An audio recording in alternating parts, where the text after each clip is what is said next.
My name is Jan North. I'm 56 and I was diagnosed in May 2018. I grew up with it. My grandfather had ALS. All of his siblings did. My mom had ALS and she was diagnosed when I was in 4th grade.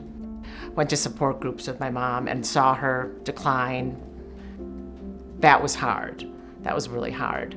About the same time, my father helped start the National ALS Association, and for many, many years he raised funds and helped distribute them for research. And so in high school and college, I would go with him to a lot of conferences. So our family's always been very involved with ALS. And then when I got out of college, moved to Denver. About 20 years ago, I started running, and I slowly moved up to marathons. And about 2 or 3 years ago, I realized I was losing endurance. And I was tripping and I was going slower. I thought it was my age. I was pretty sure I had ALS for about 6 months. I had trouble getting up off a chair and walking up steps that I knew that I had it, even before the doctors. Because we knew it was hereditary, my brothers and I went up to Mayo Clinic and were tested. It became real quite quick. What it does is it kills motor neurons, which transmit signals to your muscles. So your muscles atrophy, and you slowly become paralyzed. The symptoms that I have started in my limbs. It's all the little things, like trying to get up now in my hands. I'm constantly dropping stuff. I have no fine motor skills anymore. For some people, it starts in your limbs and then it moves into what's called your bulbar area, your respiratory, your speech, swallowing. But it's very frustrating because your mind works fine. With people that are first diagnosed, they don't know anything, and doctors typically don't give you a lot of information, I've found. There's no cure, they just want to get you out of the office. One of the most important things that the ALS Association Rocky Mountain chapter provides is they're the first point of contact after you're diagnosed, and they can guide you step by step as your symptoms progress. And as your symptoms progress, you need more help, and you need different kinds of help.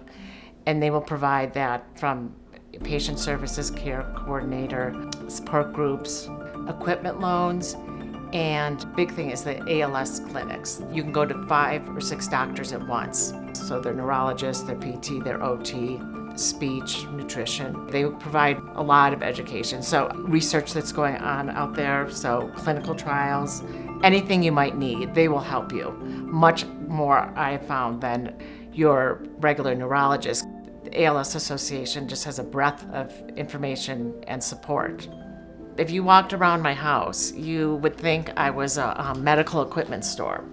And all of it is on loan, including some eye-gazing technology upstairs. I mean, I could not afford all of this. And that as soon as I need something else, I can call Suzanne, and she's got it ready for me, whether it's little fine motor things or it's wheelchairs. If the association wasn't funded, a lot of people go bankrupt. I don't even know where they would find the information. They would just start Googling. They wouldn't be able to go see all their doctors. They wouldn't have the money to buy all the equipment. It's such a horrible disease because you lose all function of your body, but your mind is intact. And those that have ALS, they need a place to go. They need a place to go for all kinds of support.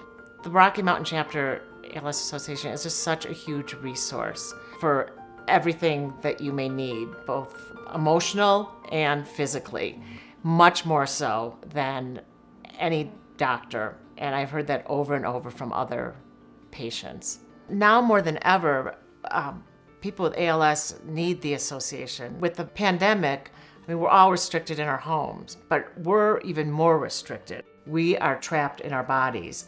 And our typical support system of family and friends, we can't see them as much. And so they are my primary point of contact and lifeline for all things ALS. So nice to feel that I'm not alone. Even if I or others have family support or friend support, they don't understand what we're going through.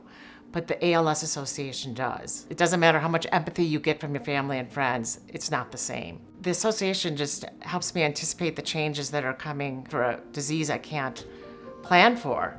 It's been a tremendous asset to me.